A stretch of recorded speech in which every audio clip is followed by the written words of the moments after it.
माधन करुणा प्रचुर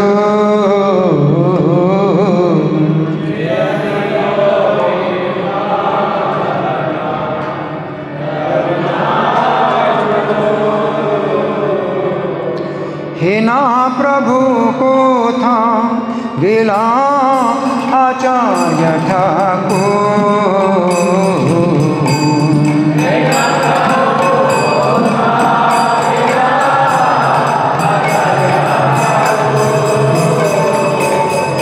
हिना प्रभु को था गिला बलदेव ठाकुर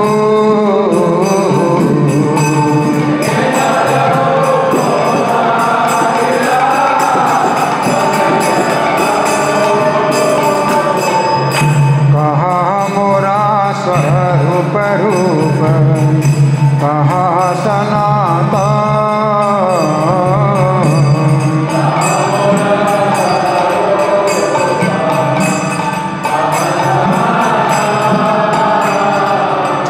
कहा दास रघुनाथ पतित पावन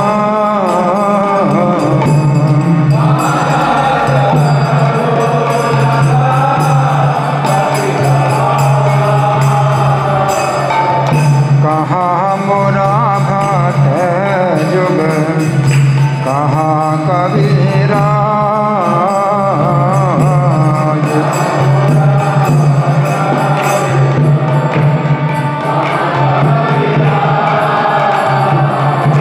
एक काल को था गिरा बुरा नटरा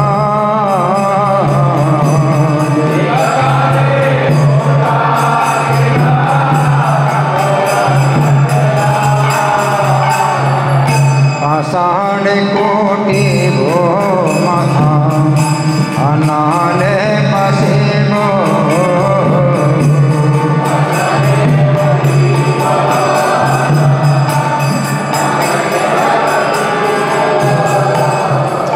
गौरांग गुणेरा निधि कोथा गिले पावो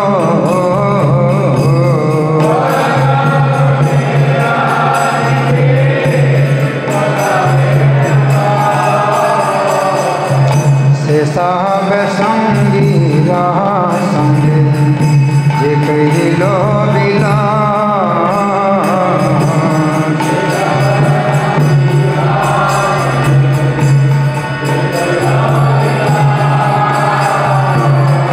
से संग न पाया कौंदे नरोत्तम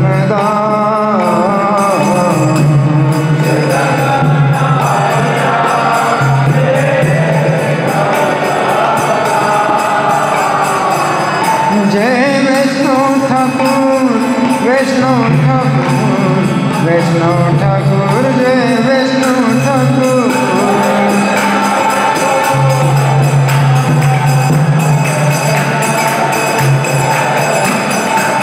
जय वैष्णो ठाकुर वैष्णो ठाकुर वैष्णो ठाकुर जय वैष्णो ठाकुर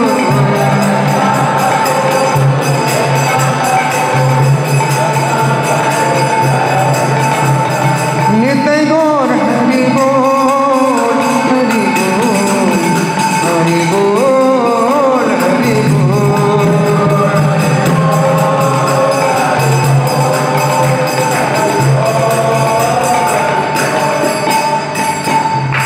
बलदेव विद्याभूषण तिरुभाव तिथि महाउत्सव की तिरुभाव भजन जो हमने गाया इसके शब्द हैं जे अनिलो प्रेम धन करुणा प्रचुर। जो प्रेम धन लेकर के आए थे, क्यों लेके आए थे?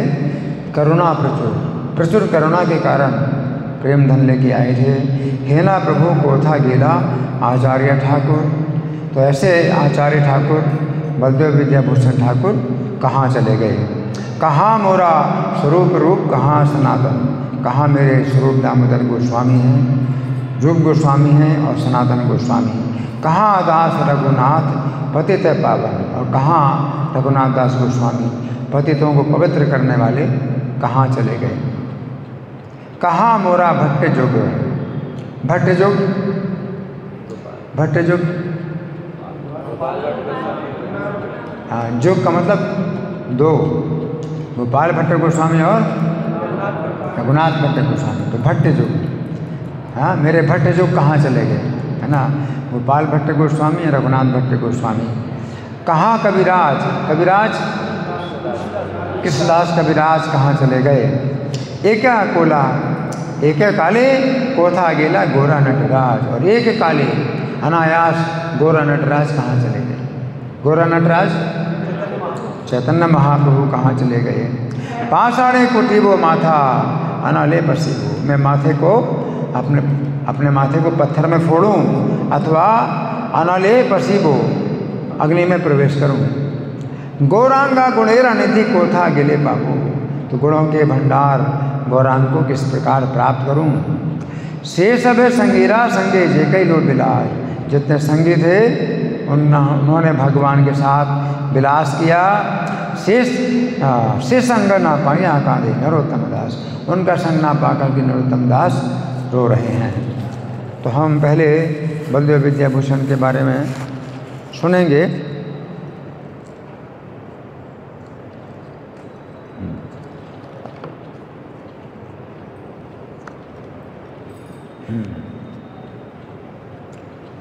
इनका आविर्भाव रेमुणा में हुआ था। रेमुणा बहुत प्रसिद्ध स्थान है। रेमुणा में कौन है, क्षीर चोरा गोपीनाथ, बहुत ही प्रसिद्ध और बहुत ही पवित्र स्थान है रेमुणा। यहाँ रेमुणा में इनका आविर्भाव हुआ।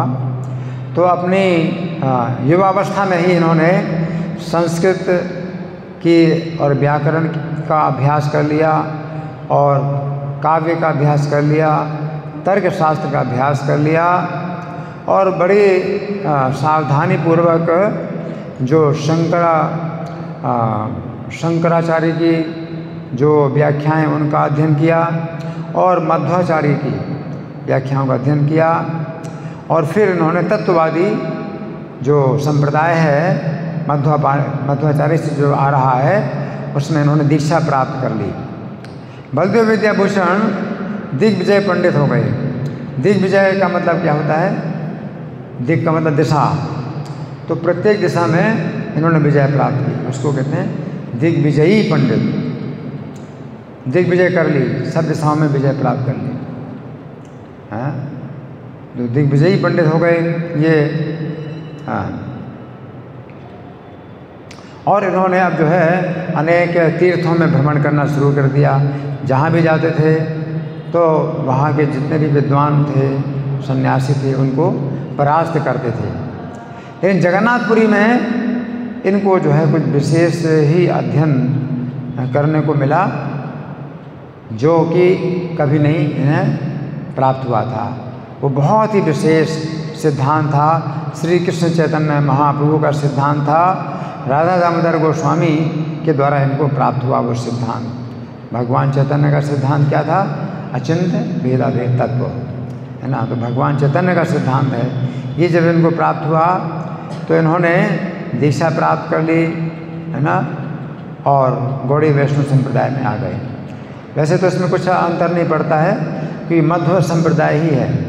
ये गौड़ी वैष्णव संप्रदाय वास्तव में मध्व संप्रदाय से आ रहा है, अलग नहीं है बिल्कुल। भक्ति विनोद ठाकुर ने कहा है कि जो लोग चैतन्य संप्रदाय को मध्व संप्रदाय से अलग मानते हैं वे सबसे बड़े जो है नुकसान करने वाले हैं, सबसे ज़्यादा नुकसान करने वाले हैं इस संप्रदाय का। तो हम लोग जो है जो कि गौड़ी संप्रदाय का मध्व गौड़ी संप्रदाय है, वे ये मध्व संप्रदाय मध्व गौड़ी संप्रदाय हम कहते हैं। हम कभी कहते हैं ब्रह्म संप्रदाय, कभी कहते हैं नारदीय संप्रदाय, कभी कहते हैं ब्रह्म नारदीय मध्व संप्रदाय, या फिर हम कहते हैं ब्रह्म नारदीय मध्व गौड़ीय संप्रदाय। तो इसमें कहीं भी जो है मतलब ये विचार नहीं है कि मध्व संप्रदाय से अलग ये हमारा संप्रदाय है, ठीक है ना। तो चैतन्य महाप्रभु ने अचिंत्य भेद अभेद तत्व जो दिया, तो मध्वाचार्य का जो सिद्धांत है उसी में ही उन्होंने कुछ और विशेषताएं दे दी जो मध्वाचार्य ने उस समय नहीं दी थी। तो मध्वाचार्य ने उस समय के लिए जितना आवश्यकता उतना ही बताया, और चैतन्य महाप्रभु ने आगे चल कर के उसकी और जो विस्तार है उसका विस्तार किया। तो इसमें कुछ ऐसा नहीं समझना चाहिए कि चैतन्य महाप्रभु ने अलग एक स्वतंत्र संप्रदाय बनाया है। तो चैतन्य संप्रदाय एक स्वतंत्र संप्रदाय नहीं है, इस बात का जो है हमें बहुत ध्यान रखना है ना। तो ये जो बलदेव विद्याभूषण है, उन्होंने भी कुछ संप्रदाय को जो है बदला नहीं, अपना जो मध्व संप्रदाय था उसी में ही रहे, और दीक्षा इन्होंने प्राप्त किया था दामोदर गोस्वामी से, तो वो अलग बात है, लेकिन संप्रदाय इनका बदला नहीं है ना। तो 1706 में अच्छा हाँ, तो वृंदावन में इन्होंने फिर श्रीमद् भागवतम का अध्ययन किया श्रील विश्वनाथ चक्रवर्ती ठाकुर के द्वारा, और राधा श्याम सुंदर की जो है पूजा करने लगे है ना। तो वृंदावन में विश्वनाथ चक्रवर्ती ठाकुर से इन्होंने श्रीमद् भागवत का अध्ययन किया है ना। 1706 में विश्वनाथ चक्रवर्ती ठाकुर ने इनको गलता भेजा, राजस्थान जयपुर के पास गलता है, तो गलता में भेजा इनको, हाँ, ताकि ये जो हमारा संप्रदाय है तो ये इसको जो है मान्यता प्राप्त हो, और इसकी मान्यता में किसी प्रकार की बाधा ना आए। तो जो रामानंदी वैष्णव थे, तो वो जो है बंगाली वैष्णवों को जो है मानते थे कि इनको गोविंद जी की पूजा का अधिकार नहीं है ना। तो ये जो बात है कि बंगाली वैष्णवों को इस तरह से मानते थे, तो इसमें ये समझना चाहिए कि उन लोगों ने एक ये आपत्ति उठाई कि गोविंद जी के साथ जो राधा रानी हैं उनकी पूजा नहीं होना चाहिए। उनका कहना था कि गोविंद जी के साथ राधा रानी की पूजा नहीं होना चाहिए, क्योंकि पहले मध्व संप्रदाय में मतलब राधा रानी कृष्ण के साथ नहीं है। मध्वाचार्य को भी जो है प्राप्त हुए उडुपी कृष्ण, तो उडुपी कृष्ण की पूजा करते हैं, राधा रानी है नहीं है उसमें। लेकिन राधा रानी अब जो है जो कृष्ण के साथ आई, तो ये चैतन्य महाप्रभु के बाद राधा रानी जो है कृष्ण के साथ आई, तो वो इस बात को ना समझ करके ये कह रहे थे कि राधा रानी का जो है राधा रानी की पूजा गोविंद जी के साथ नहीं होना चाहिए, क्योंकि राधा रानी कृष्ण के साथ विवाहिता पत्नी नहीं है। उनका कहना था कि राधा रानी कृष्ण की विवाहिता पत्नी नहीं है, कृष्ण की विवाहिता पत्नी तो रुक्मिणी है, तो रुक्मिणी की पूजा करो है ना। तो उनका जो है ये एक आरोप था कि राधा रानी के साथ इनकी पूजा नहीं होना चाहिए। तो उस समय के जो पुजारी लोग थे, तो वो थे तो अपने गौड़ीय वैष्णव पुजारी, लेकिन उनके पास जो है उस समय उनको उत्तर नहीं मिला, क्योंकि पुजारी लोग हैं वो पूजा में रहते हैं, तो सिद्धांत की बातें उनको जो है ज़्यादा पता नहीं होती हैं। तो उन्होंने फिर अपनी रक्षा के लिए ये बोल दिया कि हम लोग निम्बार्क संप्रदाय से हैं, निम्बार्क संप्रदाय में पहले से राधा रानी के साथ कृष्ण की पूजा होती, तो अपने को निम्बार्क संप्रदाय बता दिया। तो जयपुर के जो महाराजा थे वो तो गौड़ी वैष्णव दीक्षित हैं, गौड़ी वैष्णव में दीक्षा प्राप्त हैं राजा थे। तो उन्होंने फिर जो है इस बात का फैसला करने के लिए विश्वनाथ चक्रवर्ती ठाकुर को जो है संदेश भेजा कि आप आइए जल्दी से जल्दी, और राधा रानी की जो गोविंद जी के साथ पूजा होती है उसको जो है आप प्रमाणिक बताइए है ना। तो इस प्रकार से जब उन्होंने विश्वनाथ चक्रवर्ती ठाकुर के पास भेजा, तो विश्वनाथ चक्रवर्ती ठाकुर उस समय काफ़ी वृद्ध थे है ना, और उन दिनों वृंदावन से जयपुर जाना भी आसान नहीं था, क्योंकि ना तो बसें थी ना ट्रेनें थी ना कोई साधन नहीं था।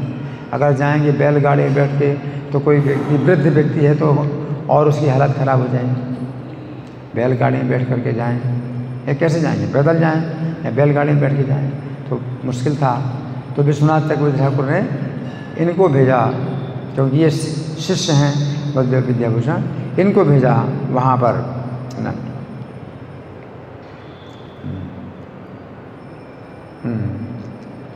तो उस समय ये जब बलदेव विद्याभूषण आए तो उन्होंने राधा रानी का जो है शास्त्रों से पूरी तरह से जो है स्थापना करी कि राधा रानी जो है कृष्ण की जो है मूल शक्ति हैं, आह्लादनी शक्ति हैं, है ना। और गोलोक धाम में श्री कृष्ण के जो है साथ ही वो रहती हैं और उनमें जो है शक्ति और शक्तिमान, हाँ, ये जो है आदि पुरुष श्री कृष्ण हैं और राधा रानी आदि शक्ति हैं, कृष्ण की स्थापना कर दी। तो इस बात से वो संतुष्ट हो गए। लेकिन फिर दूसरी बात उन्होंने और निकाल दी, दूसरी बात ये निकाल दी कि आप लोग कृष्ण को भगवान मानते हैं कि सभी अवतारों में अवतारी हैं, श्री कृष्ण अवतारी हैं, सभी अवतारों के कारण श्री कृष्ण हैं। तो इस श्रीमद् भागवत में तो है कृष्णस्तु भगवान स्वयं, तो ये बात तो श्रीमद् भागवत के अनुसार है, लेकिन इस बात को आप वेदों से पुष्ट करिए। अब ये जो है उन्होंने एक नई समस्या उन्होंने पैदा कर दी कि श्रीमद् भागवत का ये जो वचन है कि कृष्णस्तु भगवान स्वयं, इसको आप वेदों से पुष्ट करिए। और वेदों से पुष्ट करना बहुत मुश्किल है। वेदेषु दुर्लभम अदुर्लभम आत्मभक्तो, क्योंकि वेदों में भगवान का जो वर्णन है वो बहुत गुप्त रखा गया है ना। तो वेदों से भगवान को समझना बहुत मुश्किल है ना। तो इन्होंने फिर गोविंद जी की शरण ली, गोविंद जी की शरण ली ना। क्योंकि भक्तों को जो है कोई कठिनाई आए तो क्या करते हैं, भगवान की शरण लेते हैं। गोविंद जी की शरण ली इन्होंने, है ना। और गोविंद जी से प्रार्थना की कि अगर इसी कारण से कि हम वेदों के द्वारा पुष्ट नहीं कर सकते कृष्णस्तु भगवान स्वयं, तो पूजा का अधिकार हमारा जो है ये छीन रहे हैं। तो गोविंद जी ने इनको सपना दिया और कहा कि तुम वेदांत सूत्र की व्याख्या लिखो। वेदों से जो चीज़ मुश्किल है प्राप्त होना, तो वेदांत सूत्र क्या है, वो वेदों का ही जो है क्या है, संक्षिप्त रूप वेदांत सूत्र। तो वेदांत सूत्र की व्याख्या लिखो, और वेदांत सूत्र की व्याख्या मैं लिखवाऊंगा, तुम्हें लिखना है और मैं लिखवाऊंगा तुमसे। तो इस प्रकार से गोविंद जी की आज्ञा से इन्होंने वेदांत सूत्र की व्याख्या लिखी और वो ऐसी अद्भुत व्याख्या हुई। उससे उन्होंने मतलब ये पुष्ट किया कि कृष्णस्तु भगवान स्वयं। अब ये इसमें जो लिखा हुआ है तो इसको जो है हमें बदलना पड़ेगा कि ये जो पुस्तक समाधि पुस्तक है, इसमें ये बताया गया है कि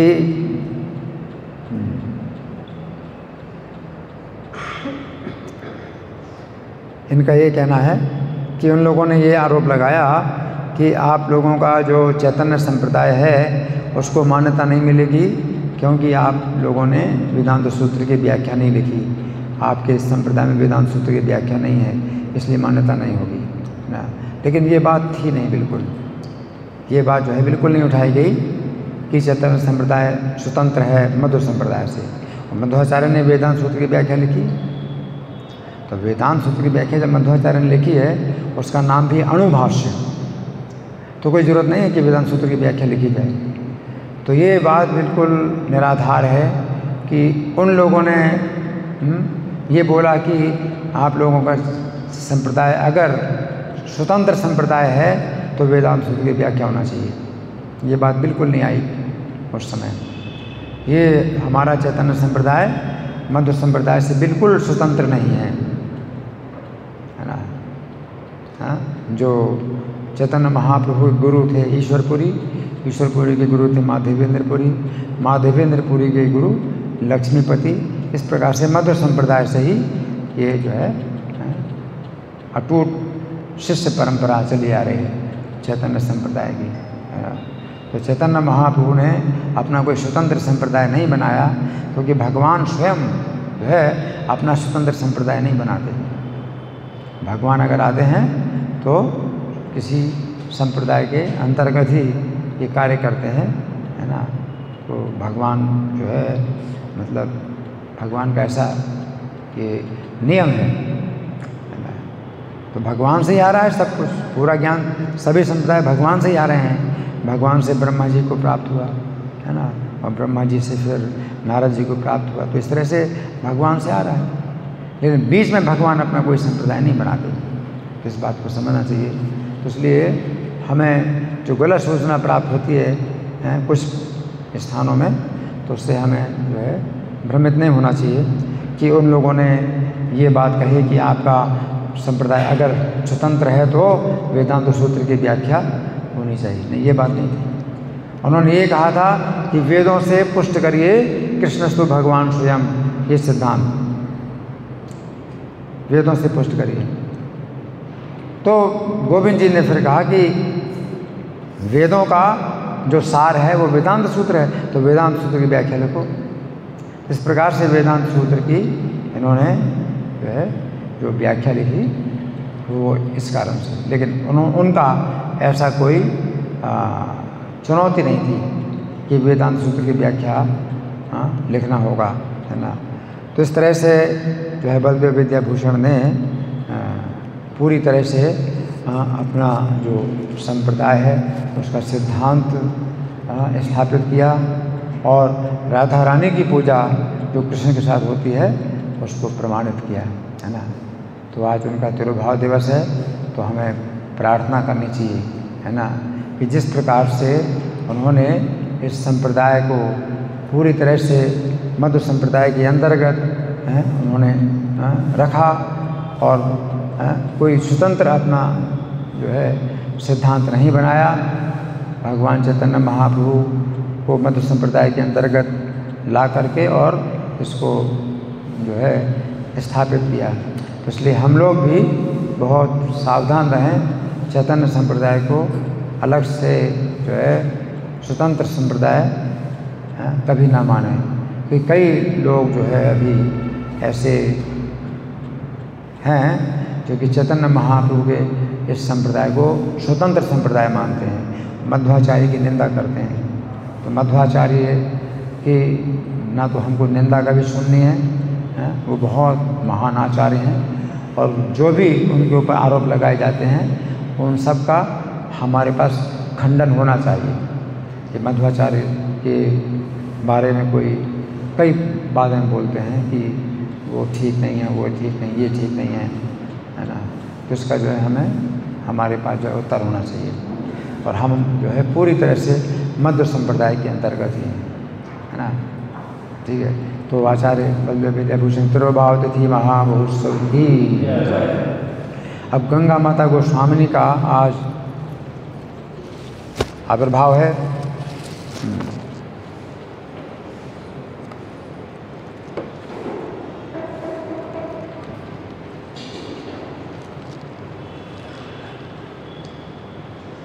ये गंगा माता गोस्वामिनी बचपन में इनका जो नाम था वो सची देवी नाम था इनका।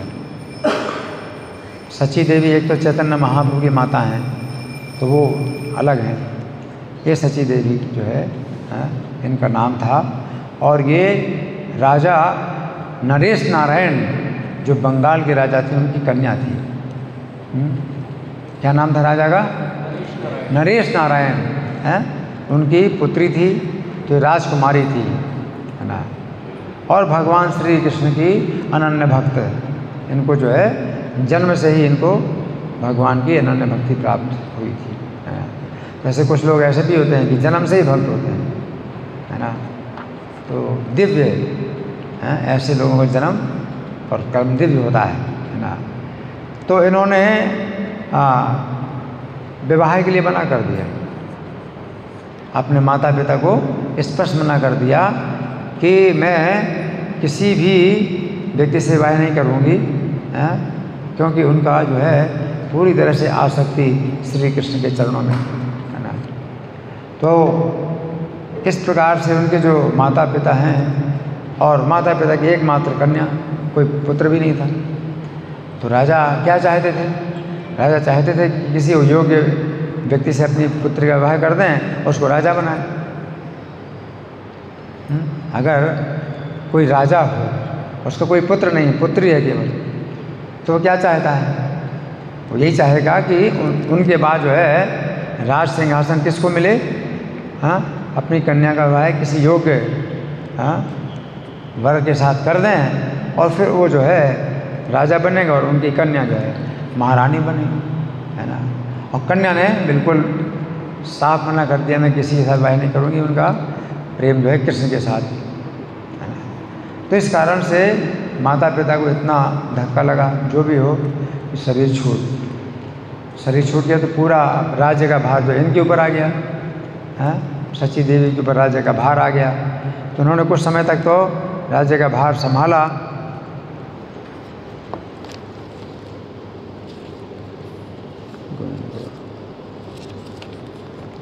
हाँ, तो कुछ दिनों तक तो राज्य का भार इन्होंने संभाला, लेकिन बाद में जल्दी इन्होंने अपने एक योग्य गुरु को खोजने के लिए यात्रा प्रारंभ कर दी और अपने परिवार वालों को राज्य का भार सौंप दिया। अपने परिवार को राज्य का भार सौंप दिया और ये निकल पड़े योग्य गुरु को खोजने के लिए। तो ये हरिदास पंडित से मिली, जो कि वृंदावन में बहुत महान गुरु थे। हरिदास पंडित वो नहीं, हरिदास ठाकुर जो चैतन्य महाप्रभु के समय में थे वो नहीं है, ये हरिदास पंडित दूसरे हैं। और इन्होंने भजन शुरू कर दिया गोविंद जी का वृंदावन में। और यद्यपि ये बिल्कुल कमज़ोर हो गई, परंतु हमेशा यमुना जी के बालू में सोती थी, यमुना जी के तट में बालू में सोती थी और सूर्योदय से पहले उठती थी और गोविंद जी का मंदिर स्वच्छ करती थी, है ना। तो पहले घड़ी तो नहीं होती थी, घड़ी नहीं होती थी, तो घड़ी के बिना फिर क्या है, सूर्योदय से पहले उठना, है ना।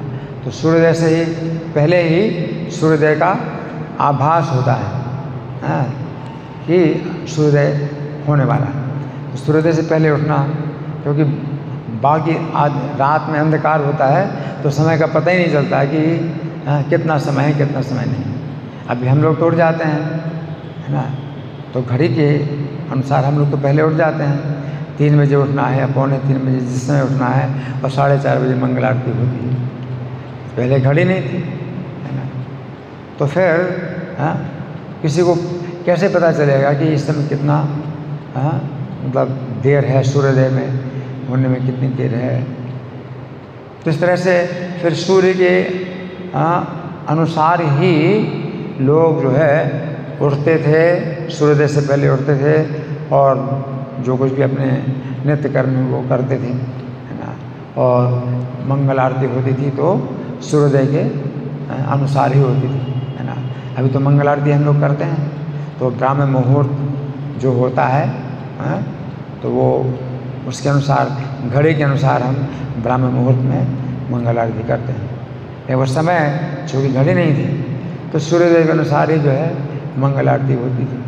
और जब शंख बजेगा तभी लोग उठेंगे जागेंगे, उस समय लोग उठेंगे जागेंगे, शंख बजेगा। और अभी हम लोग क्या करते हैं, शंख बजने से पहले ही स्नान करके आ जाते हैं, ये शंख नहीं बजना चाहिए, पहले शंख नहीं बजना चाहिए, पहले हम होएं उसके बाद शंख बजे। तो घड़ी का जो है ये फ़ायदा हम लोगों को उठाना चाहिए, है ना। अब ऐसे नहीं कि हम जो है उसी तरह से बने रहें कि भाई पहले के ज़माने में घड़ी नहीं थी तो घड़ी का प्रयोग हम भी नहीं करेंगे, अब वैसा नहीं है। तो युक्त वैराग्य का यही मतलब है कि कोई भी चीज़ अगर नया आविष्कार हुआ है तो लोग माया की सेवा में लगा रहे हैं, हम उसी को भगवान की सेवा में लगाएं। तो घड़ी के अनुसार जो है सब कार्यक्रम होता है। भक्तिविनोद ठाकुर को भी जगन्नाथ मंदिर का जब ये भार सौंपा गया था तो भक्तिविनोद ठाकुर के समय में घड़ी आ गई थी। तो घड़ी जो है के अनुसार जगन्नाथ मंदिर में भी भक्तिविनोद ठाकुर ने सब कार्यक्रम घड़ी के अनुसार कर दिए। घड़ी के बिना आपको कुछ भी पता नहीं चलता है कि रात्रि के कितने समय आपको उठना है और आप तैयार होएं और उसके पहले ही तैयार हो जाएं कि आप जो है सब कार्य कर लें। ये जो है घड़ी का जो उपयोग है वो हम लोगों के लिए बहुत जो है बहुत महत्वपूर्ण है ना।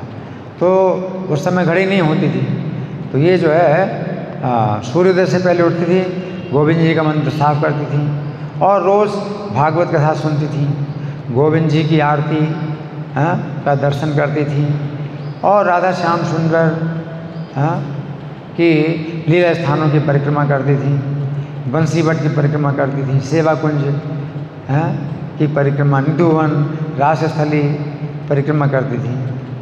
और इनको हरिदास पंडित से विशेष जो है इनको प्रोत्साहन प्राप्त हुआ सची देवी। तो इन्होंने पूरी तरह से अपना जो है वो भाव त्याग दिया कि वो राजा की पुत्री हैं, राजकुमारी हैं, वो भाव त्याग दिया बिल्कुल और चिथड़े धारण करने लगी, चिथड़े धारण करने लगी और घर घर ब्रज में जो है वो भिक्षा मांगने लगी, है ना। तो हरिदास पंडित ने जब उनको प्रोत्साहन दिया कि ब्रज में रहती हो तो अब तुम्हें राजकुमारी इतना नहीं देना, है ना, भिक्षा मांगो। तो घर घर भिक्षा मांगती है ना।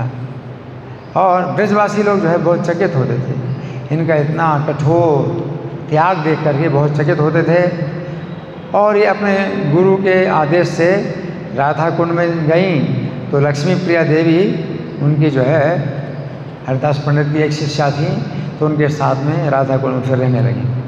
तो राधा कुंड में जो है हरिदास ठाकुर का जैसे नियम था 3 लाख नाम का जप करना, लक्ष्मी प्रिया रोज़ 3 लाख नाम जप करती थी ना। तो रोज़ दोनों देवियाँ गोवर्धन की परिक्रमा करती थीं और इस प्रकार से बड़ी कठोर जो है भजन कर रही। तो अपने गुरु के आदेश से सची देवी फिर सार्वभौम भट्टाचार्य के घर में गईं जो जगन्नाथपुरी में था। जगन्नाथपुरी में सार्वभौम भट्टाचार्य रहते थे। तो ब्रज से कहाँ गई? जगन्नाथपुरी। सार्वभौम भट्टाचार्य के घर में गई। तो सार्वभौम भट्टाचार्य का जो घर है वो बिल्कुल उसमें कोई रहता नहीं था, तो बिल्कुल एक प्रकार से वैसे हो रहा था, सुनसान हो रहा था। तो वहाँ पर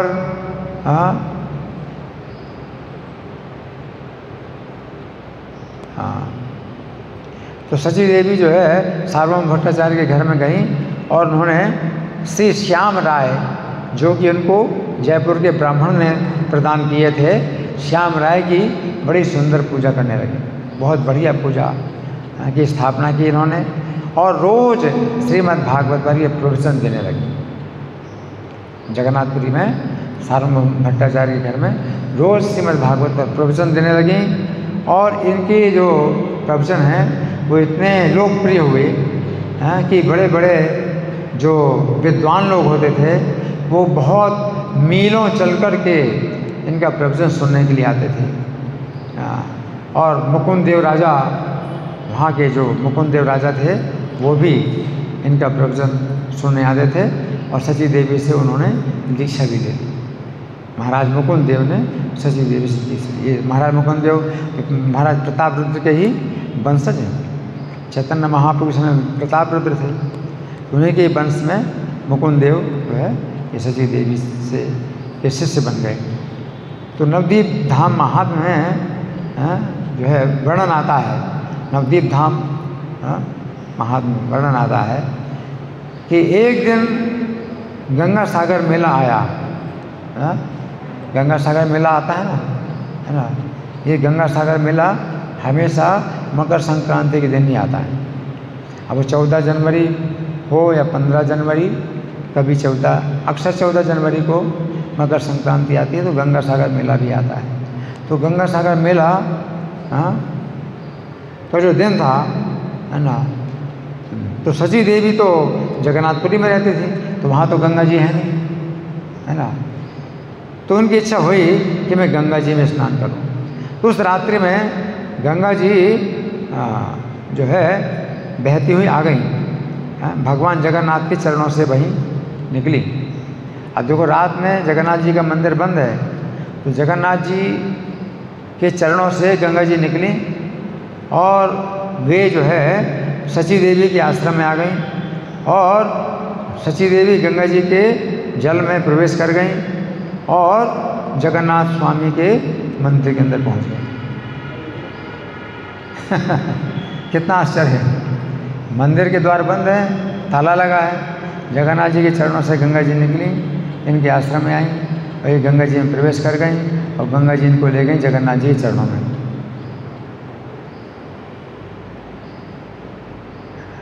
कि इतना बड़ा आश्चर्य हुआ है ना। तो उस समय क्या हुआ कि जब सवेरे पुजारियों ने जब दरवाज़ा खोला, ताला खोला, तो चकित हो गए कि मंदिर के अंदर ये माता जी कैसे आ गए। तो ये सोच करके कि ये चोर हैं, तुरंत ही सची देवी को जेल में बंद कर दिया। तो इस प्रकार के बहुत बड़ा अपराध हुआ और जगन्नाथ जी जो है पुरी के महाराजा के सपने में भी आए और हेड पुजारी के भी सपने में आए।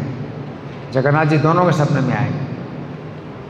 पुरी के राजा थे मुकुंद देव, उनके सपने में भी आए और हेड पुजारी के सपने में आए और भगवान ने आदेश दिया कि सची देवी को वहाँ से जेल से मुक्त करो और उनसे दीक्षा लो, है ना।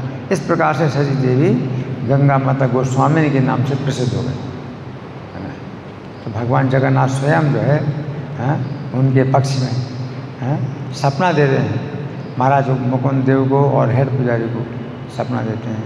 तो आज गंगा माता गोस्वामी का आविर्भाव दिवस है, तो हमें जो है उनसे भी प्रार्थना करनी चाहिए, कृपा मांगनी चाहिए, है ना, कि ऐसी कृपा हमारे ऊपर भी करें, है ना, कि अपने चरणों के जो है सेवा में लगाएं, है ना। श्रीमती गंगा माता गोस्वामी आविर्भाव तिथि महामहोत्सव की। और आज गंगा पूजा का दिन है। तो गंगा पूजा जो है बहुत ही विशेष रूप में मनाई जाती है। हरिद्वार में बहुत विशेष रूप में मनाई जाती है गंगा पूजा। बस गंगा जी का चूँकि आविर्भाव दिवस है ना, तो गंगा जी का आविर्भाव कैसे हुआ था, है ना। तो एक घटना तो आती है अगस्त मुनि की। अगस्त मुनि के संबंध में एक घटना आती है कि अगस्त मुनि तो बहुत बड़े तपस्वी थे और जो है कुछ असुर लोग क्या करते थे कि साधुओं के आश्रम में जाकर के उनकी पूजा में बाधा डालते थे और दिन के समय वो छिप जाते थे समुद्र में। समुद्र में छिप जाते थे असुर लोग, है ना। और रात के समय जो है वो निकलते थे और साधुओं के आश्रमों में उनकी सब पूजा को जो है भंग करते थे। तो इस तरह से फिर जो है सब लोगों ने अगस्त मुनि से कहा कि आप कुछ करिए, ये असुर लोग जो है छिप जाते हैं, तो इनको फिर कैसे दंड दिया जा सकता है, छिप जाते हैं समुद्र में। तो अगस्त मुनि ने क्या किया, समुद्र पी लिया। उन्होंने समुद्र पी लिया। तो छिपते हैं समुद्र में, छिपते हैं तो समुद्र को पी लिया। अब अगस्त मुनि ने समुद्र पी लिया, है ना। तो इससे बहुत सी आश्चर्य की बातें हैं। पहली बात तो है कि समुद्र उन्होंने पी लिया, तो ऐसे नहीं पिया कि समुद्र में जितने जलचर हैं, छोटी छोटी मछलियाँ हैं, बड़ी बड़ी मछलियाँ हैं और कितने बड़े बड़े जलचर जीव हैं, तो क्या सबको वो पी गए, सब पेट में चले गए? नहीं, सब पेट में नहीं जाएंगे। उन्होंने समुद्र जो पिया तो इस तरह से पिया कि जितने जीव हैं पानी के हैं तो वे जो है उसमें सुरक्षित रहेंगे। उतना पानी छोड़ दिया, समुद्र का उतना पानी छोड़ दिया, है ना। और समुद्र का पानी भी खारा होता है ना। तो खारा पानी नहीं पिया उन्होंने, उसमें से नमक छोड़ दिया और वो जो है पानी पिया समुद्र का, लेकिन जो खारापन है वो उसी में रहा। ये शक्ति सामान्य व्यक्ति की तो नहीं है कि आपको समुद्र का पानी दिया जाए तो आप जो है उसमें से पानी पी लोगे और नमक छोड़ दोगे। आपके पास तो शक्ति नहीं है। लेकिन हंसों के पास एक शक्ति होती है। हंस अगर दूध और पानी मिला है तो हंस क्या करता है, दूध पी लेता है और पानी छोड़ देता है। वो शक्ति आपके पास नहीं है। तो ये शक्ति अगस्त मुनि के पास हैं, अगर हो तो क्या आश्चर्य है, वो बहुत बड़े तपस्वी हैं। ये समुद्र का जितना भी खारा पानी है उसमें से पानी पी लिया और खारापन रहा, और पानी भी रहा, कुछ पानी इतना रहा कि जलचर, जितने जलचर हैं वो सुरक्षित रहेंगे, सुरक्षित रूप से रहेंगे, और असुरों को स्थान नहीं मिलेगा उसमें छिपने का, असुर लोग नहीं छिप पाएंगे। तो एक तो आश्चर्य अगस्त मुनि ने किया कि समुद्र को जो है इतना छोटा बना दिया कि जितने जलचर हैं वो सुरक्षित रहे हैं, लेकिन बाकी सब सुखा दिया। सोचो, समुद्र इतना बड़ा समुद्र है। एक दिन ऐसा भी था कि जब ये समुद्र नहीं था, सब सूखा हुआ था, कुछ पानी बचा, 1% पानी बचा समुद्र का, तो वो जो है मतलब उसमें कितनी ज़मीन वो जो है लेगा, बाकी पूरी ज़मीन जो है क्या हो गई थी, खाली। समुद्र का जो है पूरा खाली। अगस्त मुनि की शक्ति, दूसरी शक्ति ये भी देखिए कि अगस्त मुनि ने अपनी शक्ति से उसको ऐसे पचा लिया कि अब जो है वो पानी, वो बोले कि अब पानी नहीं मिलेगा। जैसे आप पानी पीते हो, कभी सवेरे सवेरे 1 लोटा पानी पी लिया तो कितनी ज़ोर से फिर आपको जो है प्रेशर आता है, या आप रोक नहीं सकते, है ना, प्रेशर आता है। फिर अगस्त मुनि कितने महान तपस्वी हैं, समुद्र, इतना बड़ा समुद्र पी लिया, समुद्र का पानी, है ना, और कहते हैं अब वो पानी नहीं मिलेगा, वो पच गया, इतना पानी पचा लिया, है ना। आप 1 लोटा पानी भी नहीं पचा सकते, हैं ना, समुद्र का पानी पचा लिया, है। नहीं तो कोई कहता भाई अब निकालें, मूत्र के द्वारा निकालेंगे, नहीं, उन्होंने निकाले ही नहीं, है ना, इतने बड़े तपस्वी।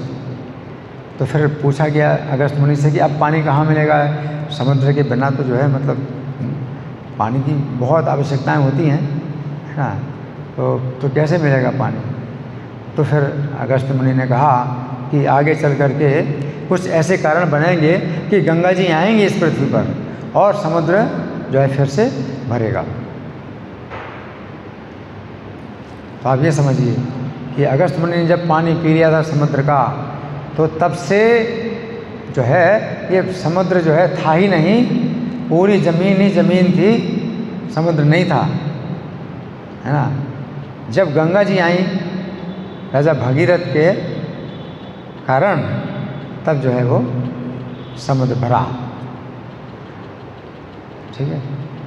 और वो जो समुद्र भरा, तो आप कहेंगे फिर गंगा जी का पानी है तो अब ये खारा क्यों है, अब ये खारा क्यों है, गंगा जी का पानी है, समुद्र जो है पहले पूरा पी लिया था। तो ऐसा नहीं है, समुद्र से पी लिया था अगस्त मुनि ने, तो उसमें खारापन उन्होंने लिया नहीं था, तो गंगा जी के जल मिलने के बाद भी पूरा खारापन जो है समुद्र का ज्यों का त्यों हो गया।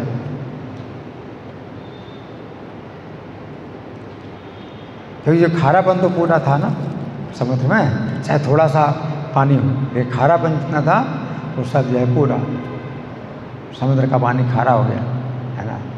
तो गंगा जी जो है का जो है आगमन, है ना, तो एक कथा तो बहुत प्रसिद्ध है कि गंगा जी का आगमन कैसे हुआ, है ना। महाराज सगर के 60,000 पुत्र थे, और महाराज सगर की आज्ञा से अश्वमेध यज्ञ का घोड़ा जो छोड़ा गया था, तो उसकी रक्षा में इस सगर के 60,000 पुत्र चल रहे थे घोड़े के पीछे पीछे, और इंद्र ने उस अश्वमेध यज्ञ के घोड़े को चुरा लिया और कपिल मुनि के आश्रम में बांध दिया, है ना। और वे लोग जो है, जो सगर के पुत्र थे, उनको घोड़ा नहीं मिल रहा था, तो उन्होंने पृथ्वी को खोदा, घोड़े को खोजने के पृथ्वी को खोदा, है ना। तो आप सोचिए, ये मतलब जो पृथ्वी को खोदा, तो पहले समुद्र जितना था, ठीक है ना, तो चूंकि अब समुद्र है ही नहीं, तो उन्होंने पृथ्वी को खोदा, और बाद में जब समुद्र जब भरा, तो फिर जो है समुद्र बड़ा हो गया, आप समझ गए। तो पृथ्वी को खोदने से हैं, तो ये भारत का जो है पहले जो नक्शा था वो ऐसा नहीं था टेढ़ा मेढ़ा है कि बम्बई का समुद्र इधर इधर है ना, ये और लंका तक, लंका भी नहीं थी, लंका हाँ और भारत में कोई अंतर नहीं था, एक ही ज़मीन थी।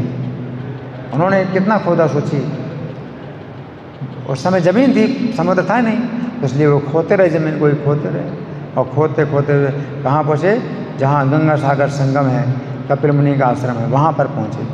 तो इतना खोदा उन्होंने, जबकि पूरी ज़मीन सपाट थी। आप सोचिए हैं, ये जो सिंगापुर है ना, तो सिंगापुर को सिंघल द्वीप बोलते हैं, तो सिंघल द्वीप भी नहीं था, सिंगापुर भी नहीं था। सोचिए भारत के अंदर का थी, ये था कोई द्वीप नहीं था, सिंगापुर भी नहीं था। आप सोचिए कितना उन्होंने पृथ्वी को खोदा और समुद्र को बढ़ा दिया, और समुद्र को बढ़ाने के कारण ही समुद्र का नाम सागर पड़ गया, समुद्र का नाम सागर पड़ गया है ना।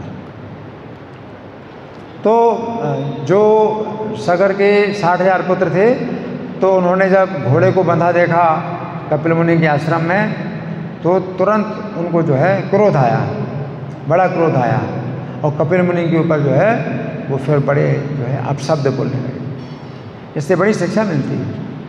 बहुत शक्तिशाली थे, सोचिए बहुत कितने शक्तिशाली थे कि ज़मीन को इतना खोदा कि बाद में जब समुद्र भरा तो समुद्र बहुत बड़ा हो गया, इतने शक्तिशाली हैं। लेकिन अपनी शक्ति को नियंत्रित करो, अपने क्रोध को नियंत्रित करो, और किसी भी निर्दोष व्यक्ति के ऊपर आप दोष आरोपण नहीं करते। फिर कहाँ कपिल मुनि साक्षात भगवान है, कपिल मुनि के ऊपर जो है दोष डाल दिया है ना, ये घोड़े को चुराने वाला, ये जो है पाखंडी है, यहाँ ढोंग कर रहा है, ध्यान का ढोंग कर रहा है, इसको मारो, इसको पीटो, इस प्रकार के शब्द जो है बोलने लगे, और अपने ही इस अपराध से वो भस्म हो गए। कहीं कहीं पर ये कहा जाता है कि कपिल मुनि ने क्रोध किया, उनके क्रोध से भस्म हो गए। तो श्रीमद् भागवत स्पष्ट बताती है कि कपिल मुनि के अंदर कोई क्रोध नहीं था। उन्होंने जो है जिस तरह से अपराध किया कपिल मुनि का, अपने अपराध से ही भस्म हो गए, बिना किसी और कारण, और कोई कारण नहीं था है ना। आप किसी का अपराध करते हैं तो आपकी आयु घटती है, किसी भी वैष्णव का अपराध करते हैं आपकी आयु घटती है, और जितना महान वैष्णव हो है ना, तो ये तो कपिल मुनि 12 महाजनों में आते हैं, महाभागवतों में आते हैं। तो इतना बड़ा अपराध, और फिर इतने बड़े वैष्णव का अपराध, तो इससे क्या हुआ, आयु उनकी 0 हो गई, आयु घट करके 0 हो गई, और क्या हो गए, खड़े खड़े क्या हो गए, राख का ढेर बन गए। 60,000 राख की ढेरियाँ बन गई, वो सब जो है कोई भी नहीं। और सगर महाराज को कोई समाचार भी नहीं मिला, उनके ना घोड़ा वापस आया और ना उनके 60,000 पुत्र वापस आए। अब कितनी परेशानी है ना, उन दिनों मोबाइल वगैरह कुछ नहीं होता था है ना। तो सगर, राजा सगर का एक पुत्र दूसरी रानी से हुआ था असमंजस है ना। तो उनके पुत्र हुए अंशुमान, तो अपने पुत्र के पुत्र को भेजा कि तुम बेटा अश्वमेध का जो घोड़ा है उसका पता लगाओ, और अपने चाचाओं का पता लगाओ, 60,000 चाचा भी तुम्हारे वापस नहीं आए।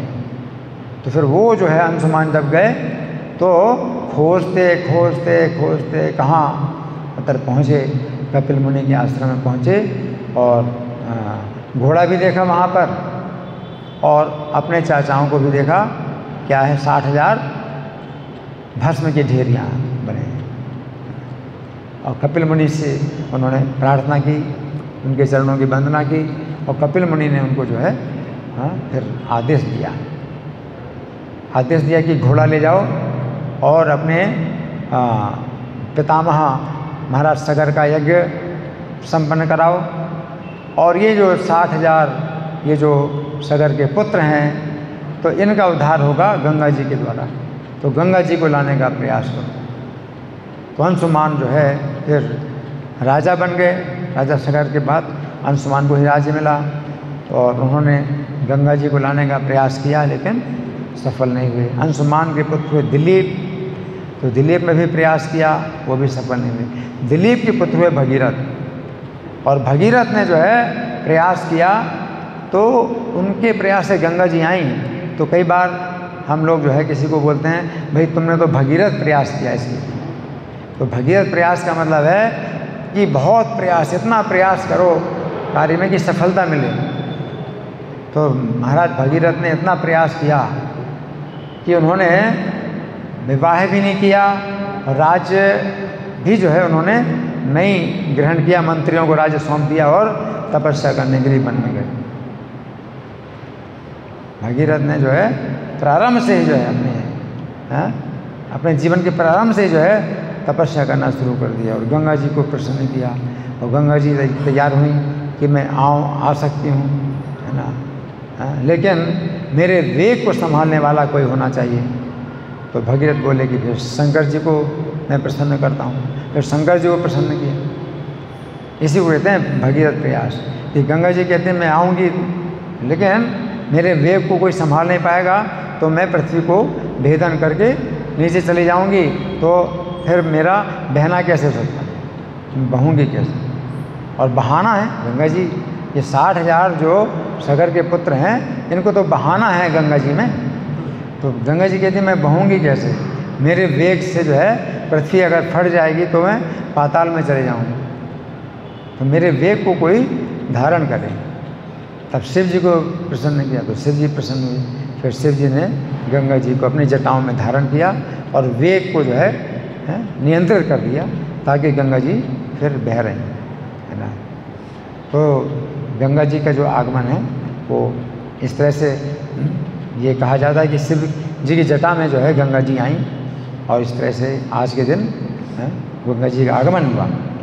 लेकिन श्रीमद् भागवत के 5वें स्कंद में और भी वर्णन आता है कि गंगा जी इस पृथ्वी में जब आती हैं, तो वे सबसे पहले पृथ्वी के जो केंद्र में सुमेरु पर्वत है उसके ऊपर गिरती हैं। गंगा जी जो है पृथ्वी के केंद्र में जो सुमेरु पर्वत है उसके ऊपर गिरती हैं, और सुमेरु पर्वत का जो शिखर है वो बहुत चौड़ा है, बहुत चौड़ा है ना।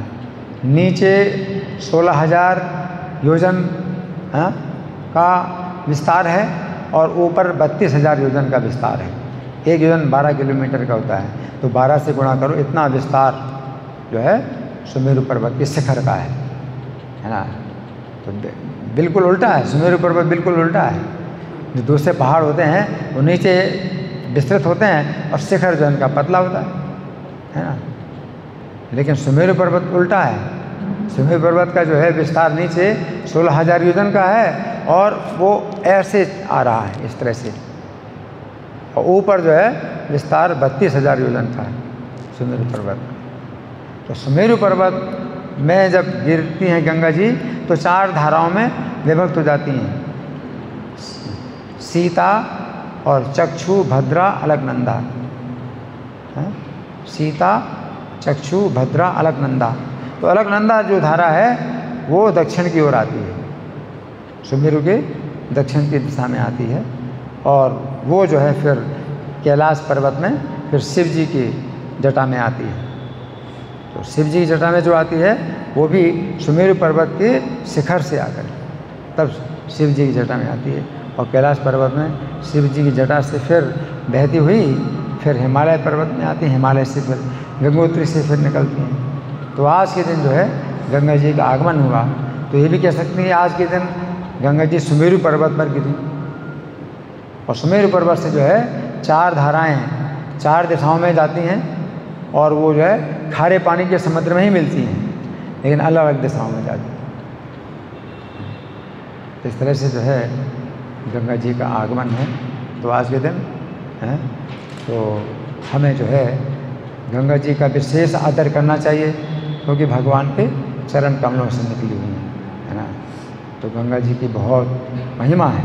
आप सोचिए कितनी बड़ी महिमा है गंगा जी की, है कि जो व्यक्ति मर चुका है और नरक में जा चुका है, उसकी भी जो है हड्डी या भस्म और गंगा जी में मिल जाए तो उसका नरक से उद्धार हो जाए। कितनी बड़ी बात, कितनी बड़ी बात। गंगा जी की सिवा और कोई ऐसी शक्ति नहीं। वैसे कहा जाता है कि यमुना जी में जो है गंगा जी से ज़्यादा 3 गुना ज़्यादा पवित्र, यमुना जी गंगा जी से 3 गुना ज़्यादा पवित्र है। तो ये अलग बात है कि गंगा जी से 3 गुना ज़्यादा पवित्र यमुना जी हैं, लेकिन उसमें आवश्यकता होती है श्रद्धा की आवश्यकता है। लेकिन गंगा जी ठीक है, यमुना जी से उतनी, यमुना जी के बराबर पवित्र नहीं है, लेकिन तो भी श्रद्धा के बिना भी गंगा जी में कितनी शक्ति है, श्रद्धा के बिना भी है। अब श्रद्धा की बात ही कहाँ है। किसी ने शरीर छोड़ दिया और अपने कर्मों से वो जो है नरक में चला गया, है ना, और कितने सालों के बाद उनका जो है फिर गंगा जी का आगमन हुआ और भस्म जो पड़ी थी वो जो है गंगा जी में बही, और इससे वो निकल गए, नरक से निकल गए। कितनी बड़ी बात। तो गंगा जी का जो जल है वो बहुत शक्तिशाली है। तो ये कहा जाता है कि कलयुग में 2 कार्य निश्चित रूप से सफल होते हैं, यानी फल देने वाले होते हैं। एक तो हरि नाम, दूसरा गंगा स्नान। हरि बोल। एक हरि नाम में कितनी शक्ति है। जैसे अजामिल था, अपने पुत्र को नारायण बोल रहा था, तो भी नारायण की शक्ति, यहाँ पर श्रद्धा की तो बात ही नहीं। कहाँ श्रद्धा की बात है। भगवान के नाम में भी जो है इतनी शक्ति है कि कोई जो है मतलब वैसे ही सुनता है, वैसे ही बोलता है, तो भी रक्षा होती है नाम में, है ना। और कितना बड़ा आश्चर्य हुआ कि अपने पुत्र के लिए उसने नारायण नाम का उच्चारण किया था, और जब यमदूत आए तो विष्णुदूत जो है रोकने लगे कि तुम कैसे इसको लेके जा रहे हो। और यमदूतों ने सब अपना वह कारण बताया कि यही कारण है, हम लेने आए हैं इसको, और इसको जो है यमराज के आदेश से नरक में जाएगा और यातनाएं भोगेगा। और विष्णुदूत कहते हैं कि तुम लोग जो है बड़े जो है दुखी की बात है कि तुमको भगवान के नाम का महात्म्य पता नहीं है, कि नारायण के जो 4 अक्षर हैं इसी में ही जो है इसके करोड़ों जन्मों के पापों का प्रायश्चित हो गया, है ना। तो नाम में इतनी शक्ति की श्रद्धा के बिना भी ये काम करता है। इसलिए सबको हम नाम देते हैं, सबको हम नाम देते हैं, है ना। और गंगा जल में इतनी शक्ति है, श्रद्धा के बिना भी जो है ये रक्षा कर रहा है गंगा जी, गंगा स्नान, है ना। तो गंगा स्नान तो हर जगह नहीं हम लोग कर पाते हैं, गंगा जी तो हर जगह नहीं मिलती हैं, लेकिन प्रभुपाद ने जो है कि हरि नाम की जो नदी है वो पूरी पृथ्वी में बहा दी।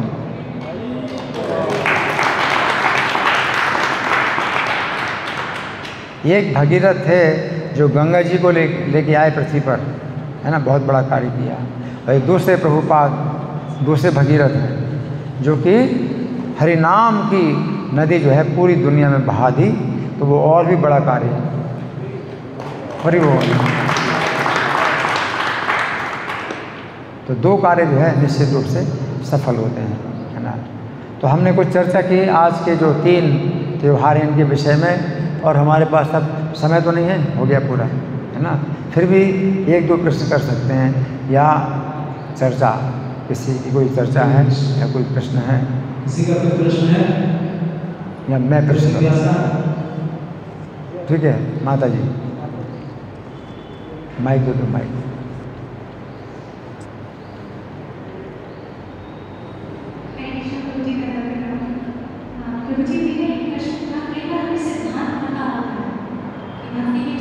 सिद्धांत में है, पर सिद्धांत वाला होने में रियलाइजेशन होने में बहुत फर्क होता है, तो सिद्धांत से रियलाइजेशन करना सफर कैसे तय होता है? सिद्धांत मतलब ज्ञान और रियलाइजेशन का मतलब विज्ञान, है ना। तो ज्ञान और विज्ञान ये दोनों चीज़ें होती हैं। ज्ञान का मतलब है कि आपने शास्त्र में जो कुछ पढ़ा है वो ज्ञान है ना। और विज्ञान का मतलब उसकी अनुभूति, ज्ञान की अनुभूति। तो इसके लिए हमें क्या करना होता है, हमें दोहराना पड़ता है। यही जो ज्ञान है हमें दोहराना पड़ता है ना।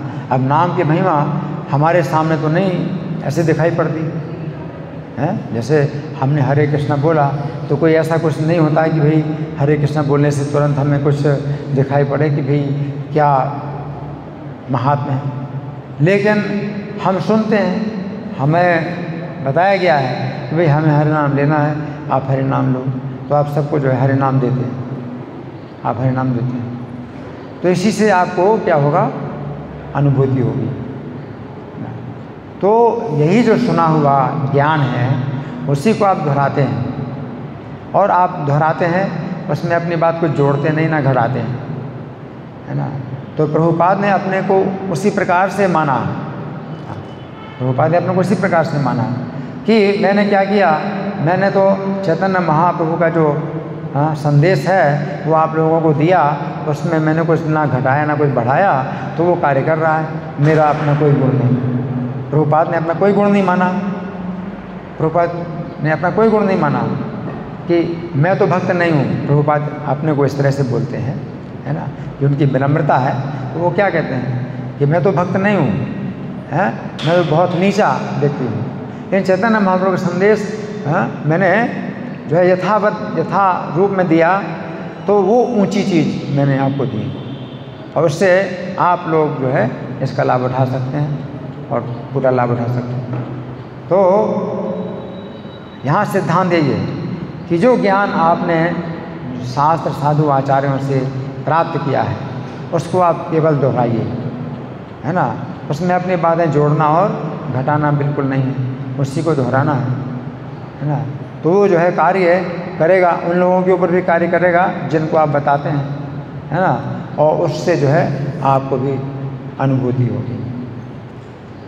इसलिए गीता का महात्म्य में भगवान कहते हैं या इदम परमम गुह्यम मद भक्तेश्वर विधादासति भक्तिमयी पराम कृत्वा मामे वैश्यत संशया।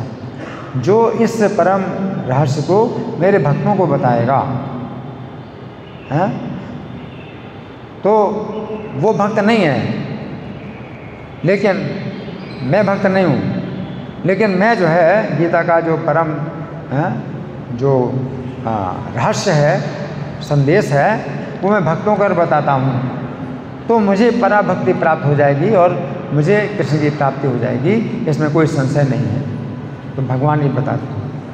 तो इसका मतलब ये है कि जो ज्ञान है हमारे पास केवल ज्ञान है, सुना हुआ ज्ञान है, हमने आपको बताया और आप भक्त हैं तो आप समझ गए, मैं नहीं समझा, लेकिन आप समझ गए, तो आप समझ गए और आपको जो है भगवान की पूरी अनुभूति हो गई।